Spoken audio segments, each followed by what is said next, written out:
Well, here in Germany, prostitution is legal, it is regulated, and it is taxed. You could think that the world's oldest profession, as a legal occupation today, would be like any other, but that is not the case. Well, perhaps a seal of approval is needed. Well, that is what a German sex industry association is advocating. The German Brothel Owners Association, the BSD, says a seal would ensure quality, transparency, and service. The organization says the purpose of the seal is to counter the general vilification and the many false conceptions about the structures and working procedures inside brothels. It requires owners to sign a pledge to oppose violence, forced prostitution, and crime, and to provide fair, responsible, and hygienic working conditions. Is it a good idea? I'm joined here at the big table now by Christina Marlin. Christina is a sex worker herself. Christina, I want to ask you, first of all, thanks for taking the time to come on the show. What's the best way to be introduced? Do you like the term sex worker, or do you prefer prostitute? I mean, how do you identify yourself? I identify as a sex worker because this empathizes that it's work.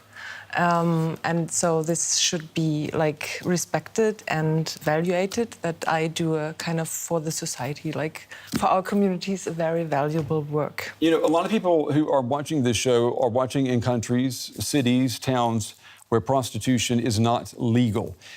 They think that there's a taboo with it, and they think that the people, the women who maybe are prostitutes, have come from terrible backgrounds and have daily lives that are terrible. Is that the case? I think it's both. It's both the case. Like, I think we are like sex work. It's like there are also very various journalists, right? Like there are some who work with very precarious conditions, and some who have very good jobs and very like solid surroundings. And I think maybe it's a little bit different in sex work, as we are so like it's under such a big taboo and it's stigmatized. Mm-hmm. But still, we have a very broad range of working places also. So an escort has a like super different work than someone who works on the street or in the brothel, or so, yes. What about the brothel, this association I mentioned earlier? They want a seal of approval to be issued, and they're saying that if brothels earn this seal of approval, then that will protect the sex workers, because you'll know that there's no human trafficking there. You'll know that the place is clean and hygienic. Is it needed, first of all? Is this seal of approval needed? I think it's always good if sex workers themselves define what is good for them, like on their working places. That's why I would appreciate anything that, like, we define ourselves, what we need for feel safe and feel secure and having good working conditions.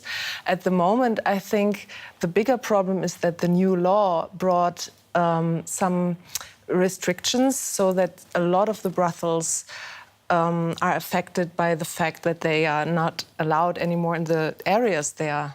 The geographical areas, right? Yes. I think this is the bigger problem at the moment. So I would hope that a seal of approval would help to make more acceptance and also show that our industry is actually something, as I said, like respectable and valuable. Mm-hmm. And that if you have a good working place, then this is like the work is not our problem.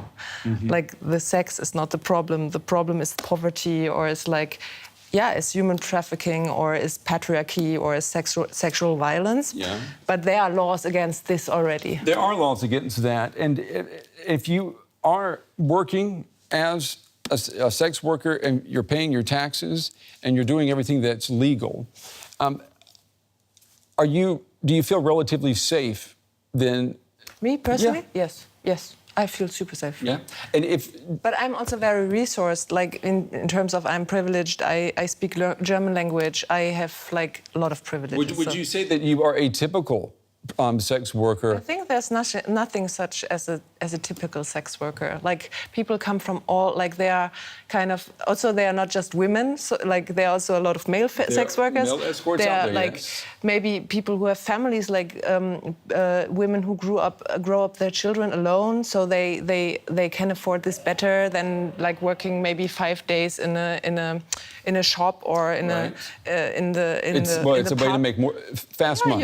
You can make faster money, so you have, or you're an artist, and this is the way how you finance actually your work, or like there are so many backgrounds how you can go into this work. You don't find yourself confronted with elements that a lot of people would not, such as human trafficking, organized crime, or someone using violence with you connected to your work. Yeah, but I mean, to face human trafficking, you need so different ways, like pathways, to get this problem. Like first of all, of course, it's a problem of like poor and rich in Europe, or like the problem that there's a like migrant movement, and also it's like this new law is clearly against migrants. Christina, I'm going to have to cut you off there because we're running out of time. Oh, I'm sorry. But thank you. No, very interesting talk. Yeah, Christina Marlin, a sex worker here in Berlin. Thank you very much. We appreciate you being on today.